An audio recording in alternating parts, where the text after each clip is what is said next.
ایک دفعہ فیصلہ آباد میں تھا اور وہاں پہ ہم لوگ ایک چیز ہم کرتے ہیں اس کو اسٹریٹ دعویٰ کہتے ہیں. اسٹریٹ دعویٰ, ہم سڑکوں پہ نکل جاتے ہیں, لوگوں سے بات چیت کرتے ہیں, ان کو دین کی بات کرتے ہیں.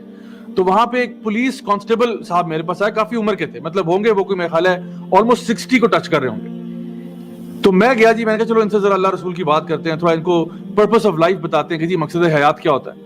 کیونکہ اکثر ہم لوگوں نے پولیس والوں کے بارے میں بڑا برا ہی سنا ہوتا ہے کہ جی کرپشن بڑی کرتے ہیں اور پیسے کھاتے ہیں. تو میں ان کے پاس گیا, میں نے کہا کہ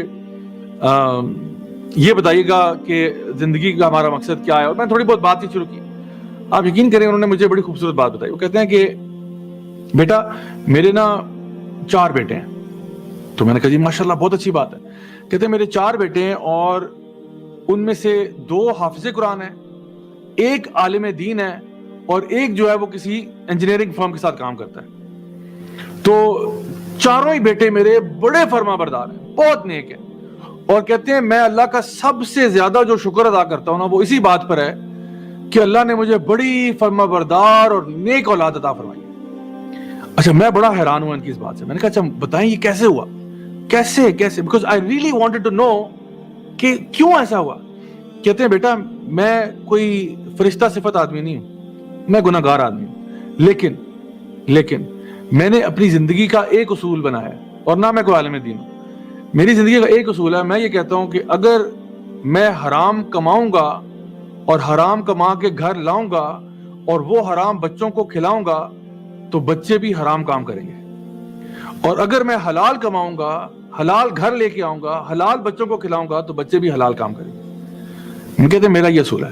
کہتے ہیں بیٹا خدا کی قسم میں نے اپنی زندگی میں کبھی کرپشن نہیں کی. میں خدا کی قسم کھاتا ہوں, میں قرآن پر ہاتھ رکھ کے آپ کے سامنے قسم کھا کے کہہ سکتا ہوں کہ میں اپنے آپ سے کوئی بہت, مجھے اپنے پہ فخر نہیں ہے, لیکن اگر ایک بات میں نے زندگی میں کی ہے نا وہ یہ کہ میں نے 1 روپیہ بھی کسی کا حرام کا نہیں کھایا. مجھے بہت آفریں بھی ہوئی ہیں, لوگوں نے بڑے بڑے پیسے بھی دیے, میں نہیں لیتا, کیونکہ مجھے پتا کہ میں اگر لوں گا میرے بچے حرام پہ پلیں گے, میں اپنے بچوں کو حرام پہ نہیں پال سکتا. کہتے اس لیے میں اللہ کا شکر گزار ہوں کہ اللہ نے مجھے نیک اولاد دیا. My dear brothers and sisters, I swear to God, میں اس دن نا ان کو دعوت دینے گیا تھا, یقین جانے انہوں نے مجھے دعوت دی. میں ان کو دعوت دینے کے لیے کیا تھا کہ میں بندہ ہے, مطلب جو ہے نا وہ پولیس والا ہے, اس کو دعوت دیتے ہیں یار پتہ نہیں کتنا گناہ گار ہوگا.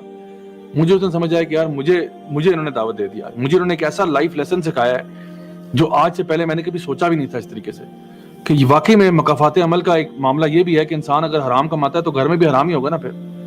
پھر کیا بچوں پہ کمپلین کرنا کہ جی میرے بچے بڑے نافرمان ہو گئے, جب آپ خود اللہ کی نافرمانیاں کر رہے ہیں. تو اصل میں جو انسان ایک آنیسٹ تاجر ہوتا ہے نا, اس کا بڑا مقام اور مرتبہ ہے, جو اپنے کسی بھی حالت میں نا اللہ کو بھولتا نہیں ہے. اس کو پتا ہے کہ میں نے اللہ تعالیٰ کو راضی رکھنا ہے, ہر وقت مجھے اللہ دیکھ رہا ہے, وہ کبھی اللہ کو بھلاتا نہیں ہے. یہ بھی ایک ذکر ہے اللہ تعالیٰ کا, اللہ بذکر اللہ تطمئن القلوب. یہ وہ ذکر ہے کہ ہر وقت انسان اللہ کے ذکر میں رہتا ہے, کبھی بھی اس کے اوپر یہ سٹیٹ طاری نہیں ہوتی کہ میں اللہ کو بھول گیا ہوں, اللہ مجھے دیکھ رہا ہے, میں کمرے میں ہوں, میں اکیلا ہوں, میں گھر سے باہر ہوں, گھر کے اندر ہوں, کہیں بھی ہوں, اللہ مجھے دیکھ رہا ہے, میں اللہ کو نہیں بھولا. جو انسان اس لیول آف ذکر پہ آتا ہے نا وہ پھر ایک کمال لیول پہ پہنچتا ہے. اس کو بولتے ہیں تقویٰ.